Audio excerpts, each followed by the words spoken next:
Nice Montana fifth wheel here at Haylett RV of Coldwater, Michigan. Roughly 30-foot floor plan. It's probably closer to 33 feet tip to tail. I didn't check the weight on this one. My apologies for that. I'll try to get it listed on our website if I think about it. This has a rear kitchen, living room super slide, and then bedroom slide out. And it is just amazingly hard to find two slide rear kitchen fifth wheels anymore. Everyone either builds one slide or three. It's like they skip the two slide models anymore. I like this because it's portable, but it's also park friendly. You know, if you want to put a deck on an RV with no slides on the door side, it's a very good model to do it. We have great basement space here. It looks like there's a couple extras included with this one from the previous folks. Little outdoors carpet there, a couple little things, nothing major. Doesn't look like there's, you know, $14,000 of accessories down here. But stuff I look for, I've learned to look for in Montana's. I look at this trim right here, and this looks like it's all in good shape. That means that the gooseneck area, the upper deck, has not buckled, stress buckled over time. That tells me that this hasn't been bounced down the road a lot. That tells me this has been really well kept and maintained. I probably could have told you that anyway just by looking at the exterior. It's not like really sun faded like a lot of them are. You know, I see preventative items. Oh, we got a wicked wind here. I'll try to shield the camera. You might see my hand peeking through the corner right there. Like I see the little nylon disc on the fifth wheel kingpin there to help keep that from getting ground down to nothing. The roof looked like it needed clean, but it looked like it was in good shape. So, I mean, all in all, it's been fairly well kept. I like seeing things like the slide-out toppers. Those keep the slide seals protected from a lot of that sun and wind and rain and all that nasty stuff that degrades your camper over time.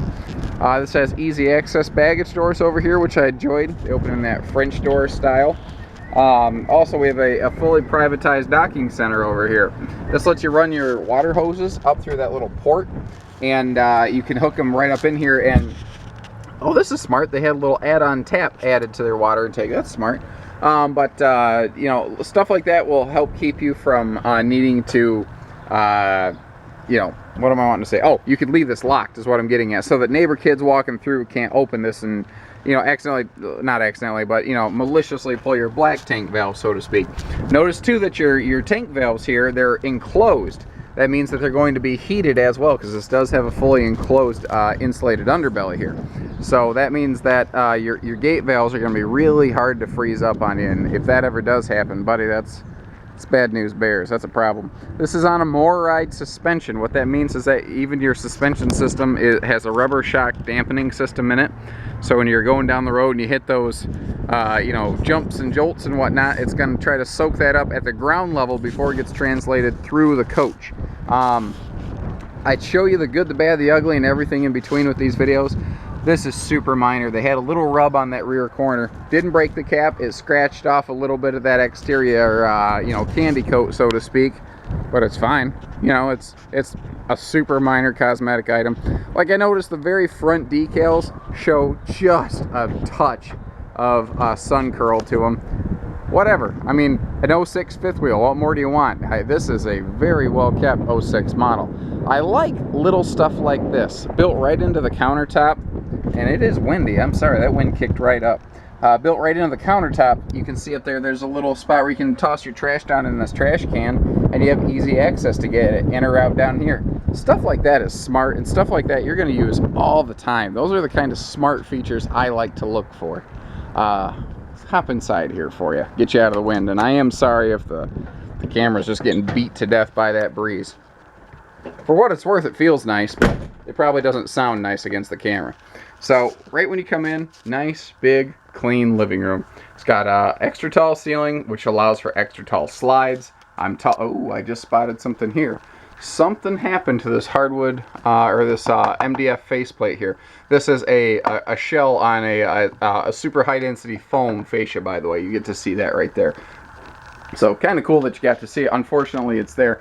I don't see where the slide has ever buckled, so I'm going to guess maybe a grandkid or something hung themselves up there, and maybe that pulled a little bit. I'll try to get some more details on that, maybe incorporate that into our listing here. The interior, again, I mean, all your cabinetry and stuff's in good shape. I like seeing little preventative maintenance items, like where you have two handles together, they have these little wood blocks there. just to keep the door handles from flying open and crashing into stuff. A lot of people like rear living rooms because you get a big window against the back side of the coach. And it's not that I don't mind the light, but that window generally only looks at the trailer behind you. This has the same 2 chairs and big window as a rear living room, but it's looking at your campsite. It's looking out under your awning. It's looking at where you have your fire and your picnic table and the grandkids bouncing around causing trouble like they're supposed to. You know, I like rear kitchens. The other thing is, rear kitchens are very social. When you're sitting in this recliner, I'm sitting directly across from the people I'm chatting with. But I still have a nice shot at the TV here because they did mount that on an angle. This is a very well thought out floor plan. And I like that it is very social. When I was growing up, it was all, fishing poles and fireflies and stuff like that. It wasn't flat screens and DVDs. And there's nothing wrong with flat screens and DVDs.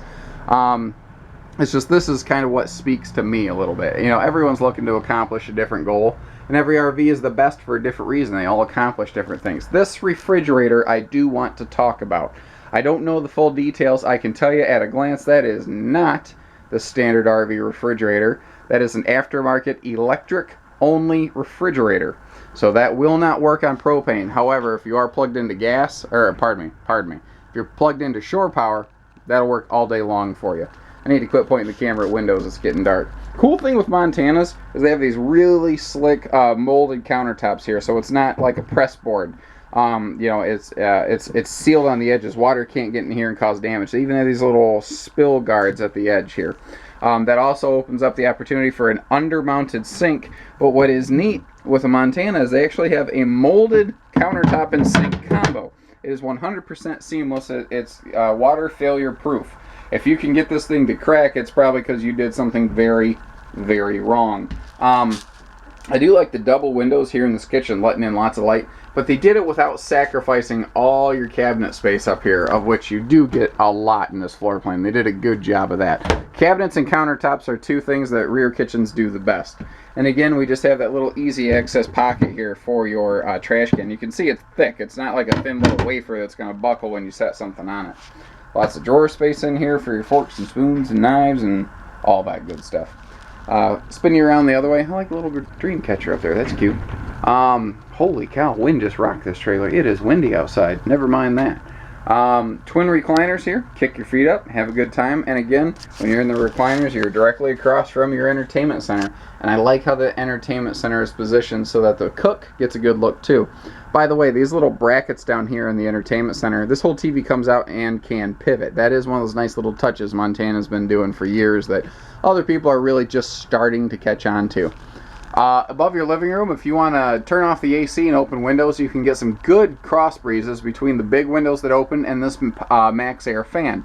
By the way, all 3 roof vents do have the rain covers on top of them. Those look like they were added aftermarket. So you're looking at about $150 to $180 of extra pieces and parts in just those roof vents right there that you don't have to deal with after the fact.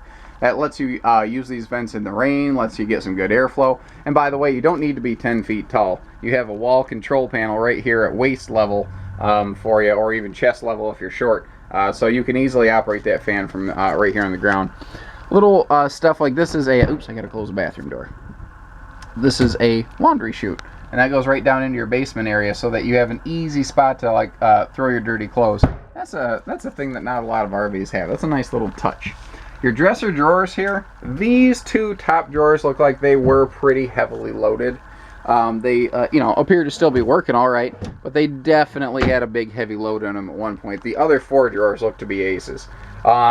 Big front wardrobe closet here. Now this wardrobe closet actually is washer dryer prep down here. If you want to put a little combo unit in there, you could. If you want to move the TV or sacrifice the TV, you could put that up there as well. Now this TV is kind of cool. You unlatch it here and it has a positive latch system like you're seeing so that it can stay in place in transit. But check that out. It actually comes out to face the bed. How cool is that? Now you get to see my legs in this picture. Awesome. Oh yeah, by the way, handy little stuff like this. This is cool little stuff that I've seen in Montanas over the years. Just a hidden little jewelry case. Just a nice little organizer right there. That's cute. Day and night shades in this, by the way. This has a queen bed. However, you see that you have plenty of room to add a king. And they did put your side stands above the mattress level, so you don't have to get rid of those. So you still have a spot to like set a phone or anything like that next to you. This is a 50 amp service coach. That's what this little box right here is telling you, that there's an electrical junction box right here. That means if you want to add a second air conditioner to this, you can do that. But on a 30 amp campsite, you can use every single thing in this RV currently. You don't have to run this on a 50 amp site. It's like a $9 converter to make that happen. So give us a call. Try to represent it fairly to show you what history I could.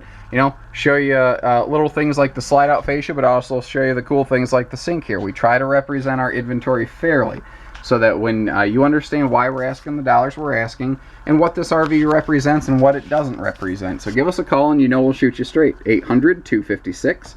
Haylett RV of Coldwater, Michigan. Thank you, everybody. Take care. Stay safe. Happy camping.